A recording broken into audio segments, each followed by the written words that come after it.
নমস্কার, আমি মৌমিতা। আমার কবিতা পাঠ চ্যানেলে আমার সকল শ্রোতা বন্ধু এবং দর্শক বন্ধুকে আন্তরিক শুভকামনা জানিয়ে আজকের গল্প পাঠ শুরু করছি। আজ আমি আপনাদেরকে পড়ে শোনাব প্রখ্যাত সাহিত্যিক শ্রী প্রভাত কুমার মুখোপাধ্যায়ের লেখা একটি মর্মস্পর্শী ছোট গল্প। গল্পের নাম বেশ্যা খুন। গল্প শুরুর আগে আমার পুরনো কথাগুলি আরও একবার খুব সংক্ষেপে বলে নিচ্ছি। এই চ্যানেলে যারা আমার গল্প পাঠটি শুনছেন তাদের কাছে অনুরোধ, যদি আমার পাঠ এবং পরিবেশনা আপনাদের ভালো লাগে, যদি গল্পটি ভালো লাগে, একটি লাইক করবেন এবং আপনাদের প্রিয়জনের মধ্যে শেয়ার করে দেবেন।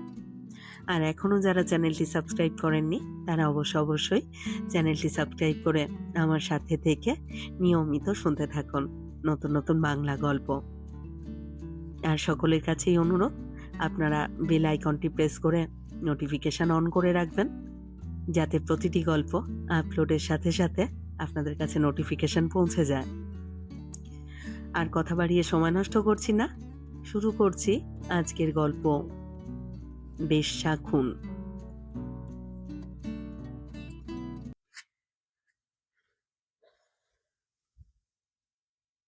প্রায় 40 বছর পূর্বে একদিন সন্ধ্যার পর কলিকাতার কোনো এক কুপল্লীতে মহা শোরগোল পড়িয়া গিয়াছিল। এক বার বিলাসিনী খুন হইয়াছে, ইহাই সকলে বলিতে লাগিল। দেখিতে দেখিতে পুলিশ আসিয়া উপস্থিত হইল। যে বাড়িতে খুন হইয়াছে তথায় পুলিশ গিয়া লাশ দেখিল, আসামিকেও গ্রেপ্তার করিল। আশ্চর্যের বিষয়, আসামি পালাইবার চেষ্টা করে নাই। ইন্সপেক্টর আসিয়া সরেজমিন তদন্ত আরম্ভ করিয়া দিলেন। বাড়িটি দ্বিতল। যে সকল রমণী দ্বিতলের বিভিন্ন ঘরে ভাড়া লইয়া বাস করিত তাহারা এইটুক এজাহার দিল। আজ সন্ধ্যার কিছুক্ষণ পরে এই ব্যক্তি আসামিকে দেখাইয়া এই ব্যক্তি সিঁড়ি দিয়া উপরে উঠিয়া আসে। আমরা সে সময় সাজসজ্জা করিয়া ঘরে উজ্জ্বল আলোক জ্বালাইয়া খরিদ্দারের অপেক্ষায় নিজ শয্যায় বসিয়াছিলাম। আসামি প্রথম ঘরটির সামনে দাঁড়াইয়া ভিতরে উপবিষ্টার পানে অল্পক্ষণ তাকাইয়া রহিল। তারপর আরেকটি ঘরের সামনে দাঁড়াইল, তারপর আরেকটি। বুঝিলাম খরিদ্দার জিনিস পছন্দ করিতেছে। অবশেষে সে আমাদের মিতা সখীর ঘরে প্রবেশ করিয়া কপাট ভেজাইয়া দিল। অতি অল্পক্ষণ পরে সেই ঘর হইতে একটি গোঁ শব্দ আমাদের কানে আসিল। আমরা ভীত হইয়া বাহির হইলাম এবং সেই কামরার দিকে ছুটিলাম। দুয়ার ঠেলিতে উহা খুলিয়া গেল। দেখি আমাদের সখী মেঝে বিছানো তার শয্যার উপর গলা কাটা অবস্থায় পড়িয়া মৃত্যু যন্ত্রণায় ছটপট করিতেছে। বিছানা রক্তে ভাসিয়া গিয়াছে এবং আসামি বিছানার পাশে মেঝের উপর দাঁড়াইয়া ঠকঠক করিয়া কাঁপিতেছে। হাতে একখানি রক্তমাখা খুর, তাহা দিয়া টপ টপ করিয়া রক্ত ঝরিতেছে। আমরা খুন খুন বলিয়া চিৎকার করিতে লাগিলাম। দেখিতে দেখিতে দেহ নিষ্পন্দ হইয়া গেল। অনেক লোক ছুটিয়া আসিল। তারপর পুলিশও আসিয়া উপস্থিত হইল। প্রশ্ন, এই ব্যক্তিকে মিতার ঘরে এই কতদিন হইতে যাতায়াত করিতেছে? সকলের উত্তর, মিতার ঘরে ইহাকে পূর্বে কোনোদিন আসিতে আমরা দেখি নাই। একে তাহা জানি না, পূর্বে কখনো ইহাকে দেখি নাই। একতলায় যে রমণীগণ বাস করিত তাহারা বলিল, সন্ধ্যার একটু পরে এই ব্যক্তি প্রবেশ করিয়া জিজ্ঞাসা করিল, উপরে যাইবা সিঁড়ি কোথা? সিঁড়ি দেখাইয়া দিলে সে উপরে গেল। অল্পক্ষণ পরে উপরে ভয়ার্ত চিৎকার শুনিয়া আমরা উপরে গেলাম এবং দেখিলাম দ্বিতলের রমণীগণ যে দৃশ্যের বর্ণনা করিয়াছিল ইহারাও সেইরূপ বলিল।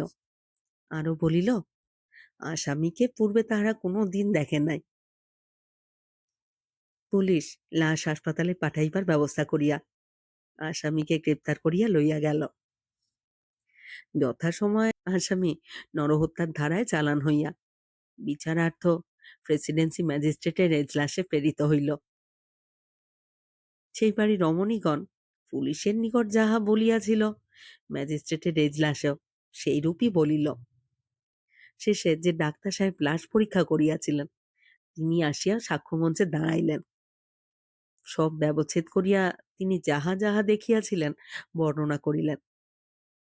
গলার সেই কাটার মাপ লম্বায় কতখানি, কোনখানে কতটা গভীর ছিল তাহা বলিলেন।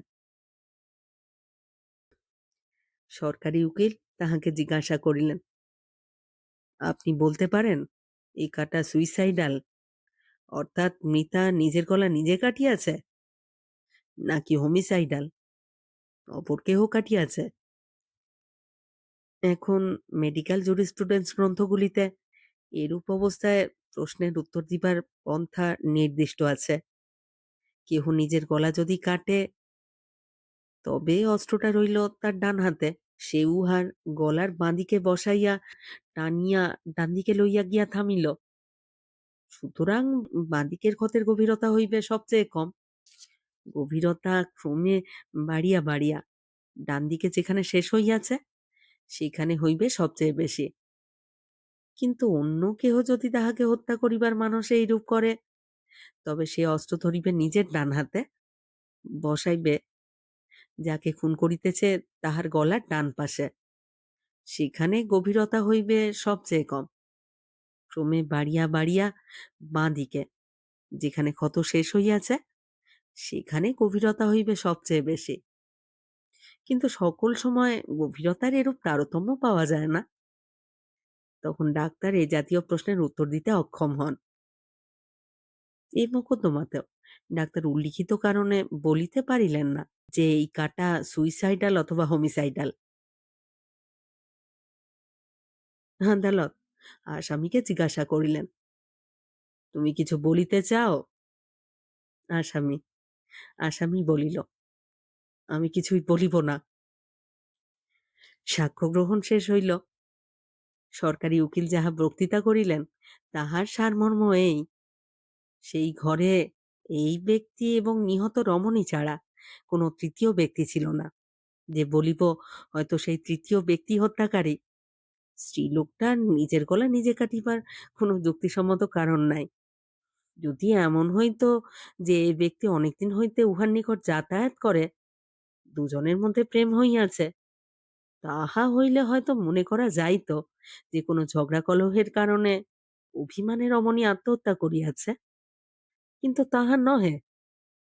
সকলেই বলিতেছে সে বাড়িতে আসামিকে তাহারা পূর্বে কোনোদিন দেখে নাই। তাহা হইলে আসামি রমণীকে হত্যা করিয়াছে, ইহা স্থির।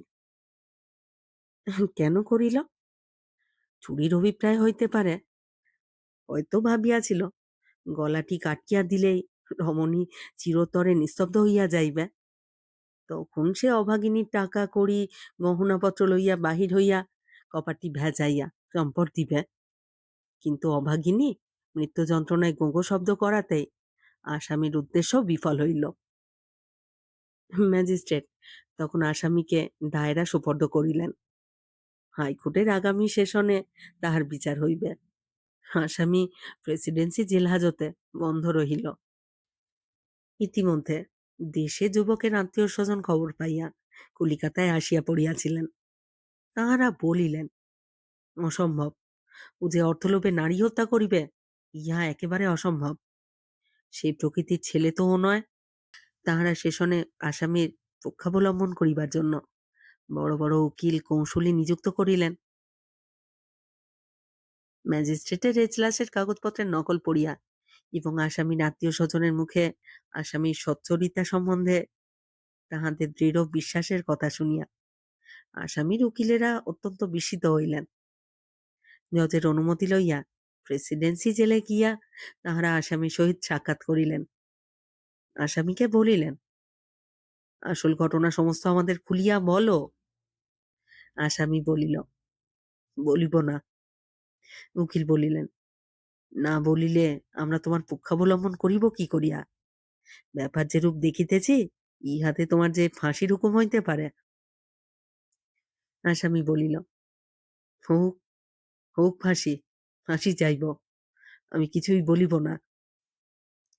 উকিলেরা সেদিন হতাশ হইয়া ফিরিয়া আসিলেন। আসামির আত্মীয় স্বজনের মিনতি এড়াইতে না পারিয়া আবার তাহারা গিয়া আসামির সহিত সাক্ষাৎ করিলেন।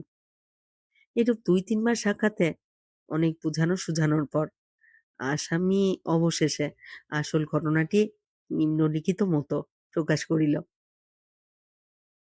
কলিকাতা হইতে দূরে অমুক গ্রামে আমার বাস। সেখানে আমার একখানি মনোহারী দোকান আছে।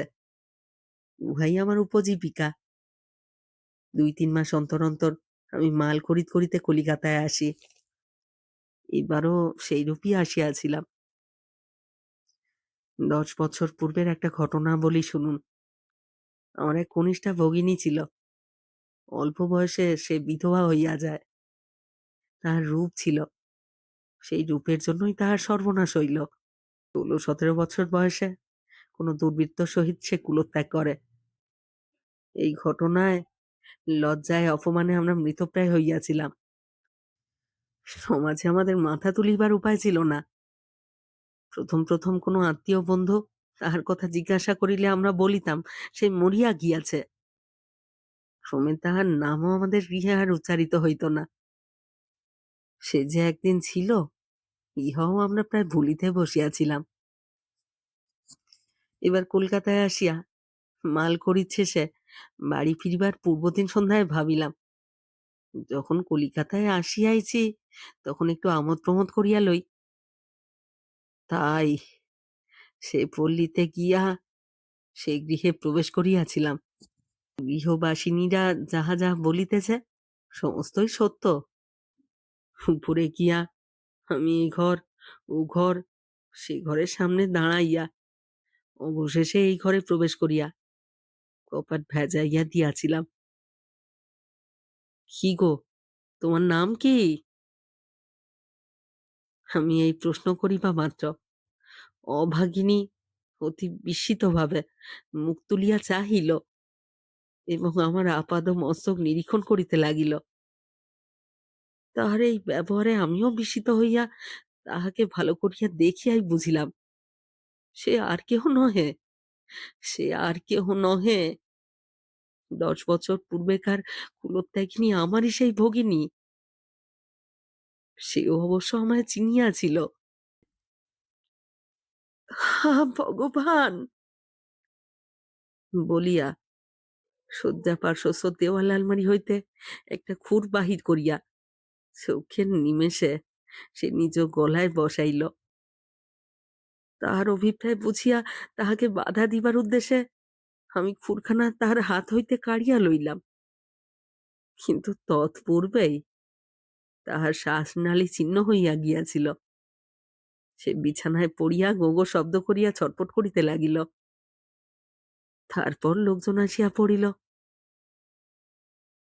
এই সমস্ত ব্যাপার অবগত হইবার পর আসামি পক্ষের লোকেরা মিতার কলিকাতা বাস সম্বন্ধে অনুসন্ধান আরম্ভ করিয়া দিলেন।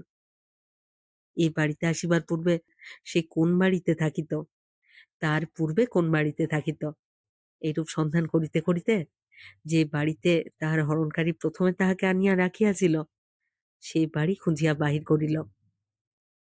সেই বাড়ির বাড়িওলি ও অন্যান্য স্ত্রীলোকগণ নবাগতার সকল পরিচয় জানিত। তাহারা আসিয়া সাক্ষী দিয়া প্রমাণ করিল যে আসামির উক্তি যথার্থ।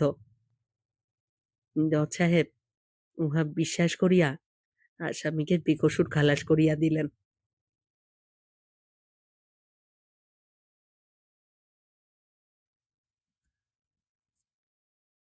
শেষ হলো আজকের গল্প।